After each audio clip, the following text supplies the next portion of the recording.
ओम नमः शिवाय। तो आज सोमवार के दिन भोले बाबा की कथा सुनने का बहुत ही अच्छा दिन है। जो माताएं बहनें व्रत रही हैं उनको यह कथा अवश्य सुननी चाहिए, और जो माताएं बहनें व्रत नहीं भी रही हैं अगर वह यह कथा सुनती हैं तो भी भोले बाबा उन पर अपनी कृपा बरसाते हैं और उनकी फरियाद सुनते हैं और उनके जीवन में खुशियाँ आती हैं। देवों के देव महादेव बहुत ही भोले हैं, इसलिए उनका नाम भोलेनाथ भी है। पौराणिक मान्यता के अनुसार भगवान शंकर को प्रसन्न करने के लिए किसी भी तरह के खास विशेष पूजन की आवश्यकता नहीं होती, क्योंकि कहते हैं कि यदि भोले बाबा को मन से याद किया जाए या मन से उनकी भक्ति की जाए तो वह बहुत जल्दी ही प्रसन्न हो जाते हैं। तो आइए आज सोमवार के दिन उनकी कृपा प्राप्ति के लिए हम सुनते हैं सोमवार व्रत की यह कथा। एक बार किसी एक नगर में एक साहूकार रहता था। उसके घर में धन की कोई कमी नहीं थी, लेकिन कोई संतान न होने के कारण वह बहुत दुखी था। संतान प्राप्ति के लिए वह हर सोमवार को व्रत रखता था और पूरी श्रद्धा के साथ शिव मंदिर जाकर भगवान शिव और माता पार्वती की पूजा करता था। उसकी भक्ति देखकर एक दिन माता पार्वती प्रसन्न होकर भगवान शिव से साहूकार की मनोकामना पूर्ण करने का निवेदन करती हैं। पार्वती जी के आग्रह पर भगवान शिव ने कहा कि हे पार्वती, इस संसार में हर प्राणी को उनके कर्मों का फल मिलता है। यदि उनके भाग्य में जो है उन्हें वही भोगना पड़ता है। लेकिन पार्वती जी ने साहूकार की भक्ति देखकर उसकी मनोकामना पूर्ण करने की इच्छा व्यक्त की। माता पार्वती के आग्रह करने पर शिवजी ने साहूकार को पुत्र प्राप्ति का वरदान तो दे दिया, लेकिन उन्होंने बताया कि यह बालक 12 वर्ष तक ही जीवित रहेगा। माता पार्वती और भगवान शिव को बातचीत करते हुए साहूकार ने सुन लिया था, इसीलिए ना तो उसको इस बात की खुशी हुई ना ही दुख हुआ। वह पहले की भांति शिव जी की पूजा करता रहा। कुछ समय के बाद साहूकार की पत्नी ने एक पुत्र को जन्म दिया। जब वह बालक 12 वर्ष का हुआ तो उसे पढ़ने के लिए काशी भेज दिया गया। साहूकार ने पुत्र के मामा को बुलाकर उसे बहुत सारा धन देते हुए कहा कि तुम इस बालक को काशी विद्या प्राप्ति के लिए ले जाओ। तुम लोग रास्ते में यज्ञ करते हुए जाना, ब्राह्मणों को भोजन और दक्षिणा देते हुए जाना। दोनों मामा भांजे इसी तरह यज्ञ करते और ब्राह्मणों को दान दक्षिणा देते हुए काशी निकल पड़े। इस दौरान रात में एक नगर पड़ा जहाँ नगर के राजा की कन्या का विवाह था, लेकिन जिस राजकुमारी से उनका विवाह होने वाला था वह एक आँख से काना था।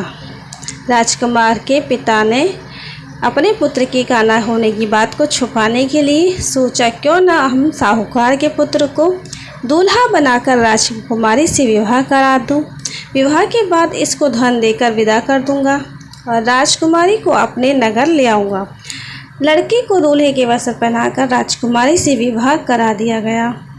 साहूकार का पुत्र ईमानदार था, उसे यह बात सही नहीं लगी, इसलिए उसने अवसर पाकर राजकुमारी के दुपट्टा पर लिखा कि तुम्हारा विवाह तो मेरे साथ हुआ है, लेकिन जिस राजकुमारी के संग तुम्हें भेजा जाएगा वह एक आँख से काना है। मैं तो काशी पढ़ने जा रहा हूँ। जब राजकुमारी ने चुन्नी पर लिखी बातें पढ़ी तो उसने अपने माता पिता को यह बात बताई। राजा ने अपनी पुत्री को विदा नहीं किया, फिर बारात वापस चली गई। दूसरी ओर साहूकार का लड़का और उसके मामा काशी पहुँचे। वहाँ जाकर उन्होंने यज्ञ किया। जिस दिन लड़का 12 वर्ष का हुआ उस दिन भी यज्ञ का आयोजन था। लड़के ने अपने मामा से कहा कि मेरी तबीयत कुछ ठीक नहीं है। मामा ने कहा कि तुम अंदर जाकर आराम कर लो। शिव जी के वरदानुसार कुछ ही देर में उस बालक के प्राण निकल गए। मृत भांजे को देखकर उसके मामा ने विलाप करना शुरू किया। संयोगवश उसी समय शिवजी और माताजी पार्वती इधर उधर से गुजर रहे थे। पार्वती माता ने भोलेनाथ से कहा, स्वामी, मुझे इसके रोने के स्वर सहन नहीं हो रहे।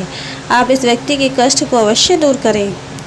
जब शिवजी मृत बालक के समीप गए तो वह बोले, यह तो उसी साहूकार का पुत्र है जिसे मैंने 12 वर्ष की आयु का वरदान दिया था। अब इसकी आयु पूरी हो चुकी है, लेकिन मातृभाव से विभोर माता पार्वती ने कहा कि हे महादेव, इस बालक को आयु देने की कृपा करें, अन्यथा इसके वियोग में इसकी माता भी तड़प तड़प कर मर जाएंगे। माता पार्वती के पुनः आग्रह करने पर भगवान शिव ने उस लड़के को पुनः जीवित कर दिया। शिव जी की कृपा से वह लड़का जीवित हो गया। शिक्षा पूरी करके लड़का मामा के साथ अपने नगर की ओर वापस चल दिया। दोनों चलते हुए उसी नगर में पहुँचे जहाँ उसका विवाह हुआ था। उस नगर में भी उन्होंने यज्ञ का आयोजन किया। उस लड़की के ससुर ने उसे पहचान लिया, महल में ले जाकर उसकी खातिरदारी की और अपनी पुत्री को उसके साथ विदा किया। इधर साहूकार और उसकी पत्नी भूखी प्यासी रहकर बेटे की प्रतीक्षा कर रहे थे। उन्होंने प्रण रखा था, यदि उन्हें अपने बेटे की मृत्यु का समाचार मिला तो वह भी प्राण त्याग देंगे, परंतु अपने बेटे के जीवित होने का समाचार पाकर वह बेहद प्रसन्न हुए। उसी रात भगवान शिव ने साहूकार के स्वप्न में आकर कहा, हे सृष्टि, मैंने तेरे सोमवार की व्रत करने और व्रत कथा सुनने से प्रसन्न होकर तेरे पुत्र को लंबी आयु प्रदान की है। इसी प्रकार जो कोई सोमवार व्रत कथा सुनता है, व्रत रखता है और पढ़ता है, उसके सभी दुख दूर हो जाते हैं, सभी मनोकामनाएं पूर्ण हो जाती हैं। जो भाग्य में नहीं भी लिखा वह भी मिल जाता है। इसीलिए सोमवार व्रत सभी को करना चाहिए और यह कथा अवश्य पढ़नी चाहिए। बोलो महादेव की जय, माता पार्वती की जय। तो इस प्रकार साहूकार पर जिस तरह आपने कृपा बरसाई महादेव जी, इसी तरह सभी पर अपनी कृपा बरसाना, सभी के बच्चों को सुरक्षित रखना, सभी के घर में खुशियां बनाए रखना। तो अगली वीडियो में फिर हम मिलते हैं, तब तक के लिए बाय। जय श्री राधे कृष्ण। महादेव जी का सोमवार का व्रत है, तो सभी को सोमवार व्रत की बहुत बहुत शुभकामनाएं। सोमवार व्रत बहुत ही अच्छा होता है, सभी मनोकामनाओं की पूर्ति करने वाला होता है। तो इसी के साथ अगर मेरी वीडियो आपको अच्छी लगी हो तो एक लाइक ज़रूर कीजिएगा। अगली वीडियो में फिर मिलते हैं, कमेंट बॉक्स में ज़रूर लिखिएगा। हर हर महादेव।